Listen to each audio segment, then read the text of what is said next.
ಓಂ ಶ್ರೀ ಗುರು ಬಸವಲಿಂಗಾಯ ನಮಃ.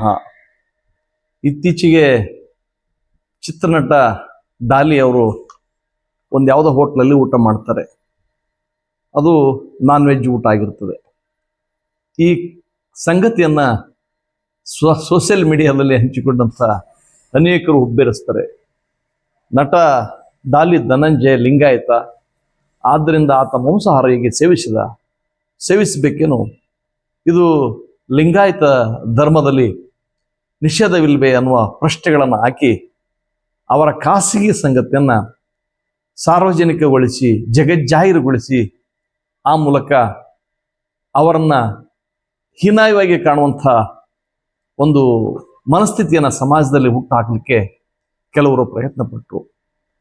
ಆಹಾರ ಅವರವರ ಇಚ್ಛೆ ಅನ್ನುವಂಥ ಅಥವಾ ಅವರವರ ಖಾಸಗಿಯಾದಂಥ ಸ್ವತ್ತು ಅಂತಕ್ಕಂಥ ಆಲೋಚನೆಗಳನ್ನು ಯಾರೂ ಮಾಡಲಿಲ್ಲ.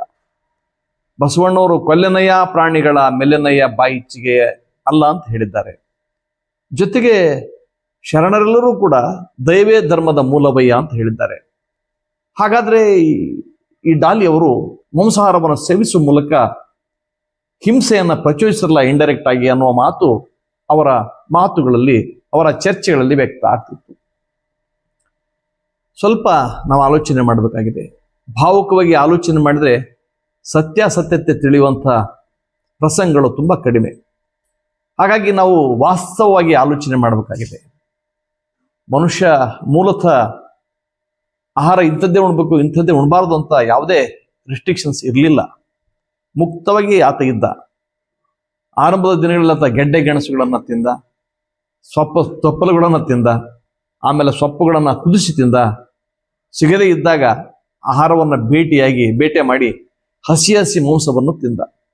ಈ ಸಂಗತಿ ನಾವು ಮನುಷ್ಯನ ಆರಂಭದ ಬೆಳವಣಿಗೆಯನ್ನು ಗಮನಿಸಿದರೆ, ಡಾರ್ವಿನ್ ಸಿದ್ಧಾಂತವನ್ನು ಗಮನಿಸಿದರೆ, ಓದಿದರೆ ಅರ್ಥ ಆಗುವಂಥದ್ದು.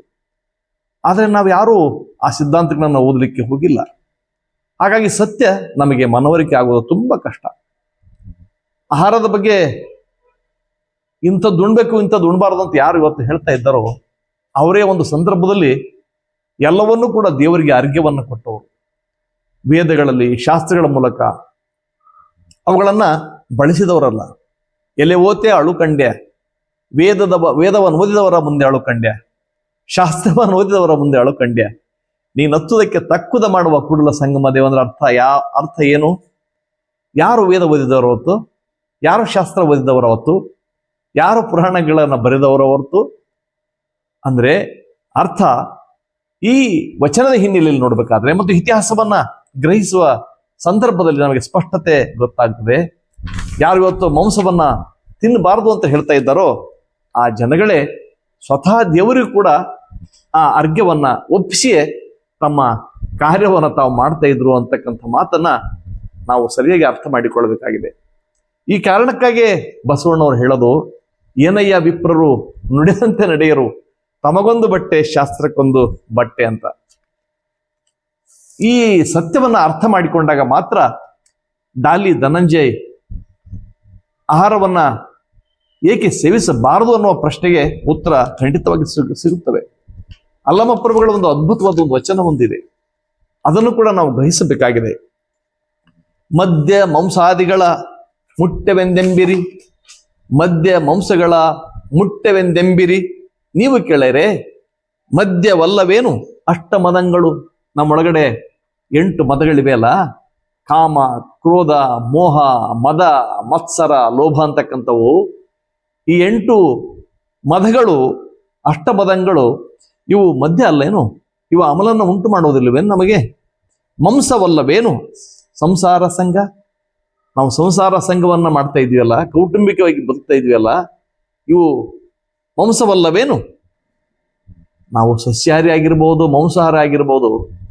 ಸಸ್ಯಾಹಾರ ಶ್ರೇಷ್ಠ, ಮಾಂಸಾಹಾರ ತುಂಬ ಕನಿಷ್ಠ ಅಂತಕ್ಕಂಥ ಸಂಗತಿಗಳ ಬಗ್ಗೆ ಯಾವ ಶರಣರು ಎಲ್ಲೂ ಖಚಿತವಾಗಿ ಹೇಳಿಲ್ಲ. ನಾವು ಹೋಗ್ಲಿ, ಸಸ್ಯಾಹಾರವನ್ನ ತಿಂದಂಥ ನಾವುಗಳು ಈ ದೇಹದಲ್ಲಿ ಏನಿದೆ ಅನ್ನೋದ್ರ ಬಗ್ಗೆ ಅಕ್ಕ ಮಹಾದೇವಿ ತಾಯಿ ತುಂಬ ಸೊಗಸಾಗಿ ಹೇಳ್ತಾರೆ. ಅಮೇಧ್ಯದ ಮಡಿಕೆ ಇಲ್ವೇ ನಮ್ಮ ದೇಹದಲ್ಲಿ? ಅಮೇಧ್ಯ ಇದೆಯಲ್ಲ, ಹೊಲಸು ಇದೆಯಲ್ಲ. ಅಮೇಧ್ಯದ ಮಡಿಕೆ, ಮೂತ್ರದ ಕುಡಿಕೆ, ಎಲುವಿನ ತಡಿಕೆ ಕೀವಿನ ಹಡಿಕೆ ಸುಡಲೀ ದೇಹವ ಒಡಲವಿಡಿದು ಕೆಡದಿರು. ಈ ದೇಹ ಹೀಗೆ ಇರೋದು, ಹೀಗೆ ರಚನೆ. ನಾವು ಸಸ್ಯಾಹಾರ ಉಂಡ್ರೂ ಕೂಡ ಒಳಗಡೆ ಆಗ್ತಕ್ಕಂಥದ್ದು ಯಾವುದು ಅನ್ನುವ ಬಗ್ಗೆ ನಾವು ಸರಿಯಾಗಿ ಆಲೋಚನೆ ಮಾಡಬೇಕು. ಹಾಗಂತ ನಾನು ಮಾಂಸಾಹಾರವನ್ನ ಅದು ಶಿಫಾರಸು ಮಾಡ್ತಾ ಇಲ್ಲ, ಅದನ್ನೇ ಉಂಡ್ರೆ ಅಂತ. ಅವ್ರವ್ರ ಇಚ್ಛೆ, ಅವ್ರವ್ರ ಆಯ್ಕೆ. ಈಗ ಸಸ್ಯಾಹಾರಿಗಳಲ್ಲೂ ಕೂಡ ಕೆಲವರು ಒಂದು ಪಲ್ಯನ ಉಣ್ಣೋದಿಲ್ಲ, ಒಂದು ಕಾಳನ್ನು ಉಣ್ಣೋದಿಲ್ಲ, ಇನ್ನು ಕೆಲವರು ಕಾಳನ್ನು ಉಣ್ತಾರೆ. ಕಾಳನ್ನು ಉಣ್ಣೋದಿಲ್ಲ ಅನ್ನೋದಕ್ಕೆ ಅವರು ಕನಿಷ್ಠರಾಗಿ ಎಲ್ಲರೂ ಯಾರು ಉಣ್ತಾರೋ ಅದು ಶ್ರೇಷ್ಠ ಅಂತ ಅನ್ನೋದು ಹೇಗೆ ನಿರ್ಧಾರ ಮಾಡಲಿಕ್ಕೆ ಬರ್ತದೆ? ಈ ಬಗ್ಗೆ ನಾವು ಮುಕ್ತವಾಗಿ ಆಲೋಚನೆ ಮಾಡಬೇಕು. ಈ ಮರ ಗಿಡ ಬಳ್ಳಿ ಎಲ್ಲವುಗಳಿಗೂ ಕೂಡ ಜೀವ ಇದೆ. ಕೆಲವು ಜೀವಗಳು ನಮಗೆ ಖಂಡಿತ ಕಣ್ಣಿಗೆ ಕಾಣ್ತವೆ, ಇನ್ನು ಕೆಲವು ಅವುಗಳಿಗೂ ಜೀವ ಇದೆ ಅನ್ನೋದನ್ನು ನಮಗೆ ಅರ್ಥ ಮಾಡಿಕೊಳ್ಳಲಿಕ್ಕೆ ಸ್ವಲ್ಪ ಕಷ್ಟ ಆಗ್ತದೆ. ಹಿಂಸೆ ಅನ್ನೋದು ಎರಡು ಒಂದೇನೆ, ಒಂದು ಪರೋಕ್ಷ, ಒಂದು ಅಪರೋಕ್ಷವಾದ ಹಿಂಸೆ. ಜೀವಗಳಿಗೂ ಕೂಡ ಈ ಸಸ್ಯಗಳಿಗೂ ಕೂಡ ಜೀವ ಇದೆ ಅನ್ನೋದನ್ನ ಈಗಾಗಲೇ ಸುಭಾಷ್ ಚಂದ್ರ ಬೋಸ್ ಅವರು ನಮಗೆ ತಿಳಿಸಿಕೊಟ್ಟಿದ್ದಾರೆ. ಅದನ್ನೇ ಹೇಳ್ತಕ್ಕಂಥದ್ದು ಇನ್ನೊಂದು ವಚನ ಇದೆ ನೋಡಿ. ಮರ ಗಿಡ ಬಳ್ಳಿ ಧ್ಯಾನಂಗಳ, ಮರ ಗಿಡು ಬಳ್ಳಿ ಧ್ಯಾನಂಗಳ ಬೆಳೆಸೆಲ್ಲವ ತರಿತರಿದು. ಈ ಮರ ಗಿಡ ಬಳ್ಳಿಯ ಈ ಧಾನ್ಯವನ್ನೆಲ್ಲ ತರಿತರಿದು ಹರ್ಕೊಂಡು ಬಂದು ಪ್ರಾಣವ ಕೊಂದುದು ಶರೀರ ಹೊರೆವ ದೋಷಕ್ಕೆ ಇನ್ನಾವುದು ವಿಧಿಯಯ್ಯ. ನಮ್ಮ ಈ ಶರೀರವನ್ನು ಹೀಗೆ ಹೊರಿತಾ ಇದ್ದೇವೆ ಅಂದ್ರೆ ಈ ಧಾನ್ಯಗಳನ್ನ ತಗೊಂಡು ಬಂದು ಸೊಪ್ಪುಗಳನ್ನ ಅರಿದೆರೆದು ಸೊಪ್ಪುಗಳನ್ನ ಕೀಳಿ ಕೀಳಿ ತಂದು ನಮ್ಮ ಮನೆಯಲ್ಲಿ ಕುದಿಸಿ ಉಪ್ಪು ಖಾರ ಹಚ್ಚಿ ಉಣ್ತೀವಲ್ಲ, ಇದಕ್ಕೆ ಶರೀರ ಹೊರೆವ ದೋಷಕ್ಕೆ ನಾವು ಶರೀರವನ್ನು ಹೊರಿತಿದ್ದೀವಿ ತಾನೆ ಅವುಗಳ ಮೂಲಕ. ಇನ್ನಾವುದು ವಿಧೇಯ, ಒಂದಿಂದ್ರಿಯ ಮೊದಲಾಗಿ 5 ಇಂದ್ರಿಯ ಕಡೆಯಾದ ಜೀವಜಾಲದಲ್ಲಿದೆ ಚರಾಚರವೆಲ್ಲ. ಈ ಸೃಷ್ಟಿಯ ಚಮತ್ಕಾರವೇ ಆಗಿದೆ, ಸೃಷ್ಟಿಯ ಸೊಬಗೆ ಆಗಿದೆ, ಅಥವಾ ಸೃಷ್ಟಿಯ ವೈಚಿತ್ರ್ಯವೇ ಹೀಗಿದೆ. ಒಬ್ಬರು ತಿಂದು ಬದುಕುವಂಥದ್ದು. ಈ ಸತ್ಯವನ್ನು ನಾವು ಮನಗಾಣಬೇಕಾಗಿದೆ. ಅದು ಕಾರಣ ಕೂಡಲ ಸಂಗನ ಶರಣರು ಲಿಂಗ ಕರ್ಪಿಸಿ ಪ್ರಸಾದವಾಕೊಂಡು ನಿರ್ದೋಷಿಗಳಾಗಿ ಬದುಕಿದ್ರು ಅನ್ನುವಂಥ ಬಸವಣ್ಣವರ ಮಾತುಗಳನ್ನು ಕೂಡ ನಾವು ಗಮನಿಸಬೇಕಾಗ್ತದೆ.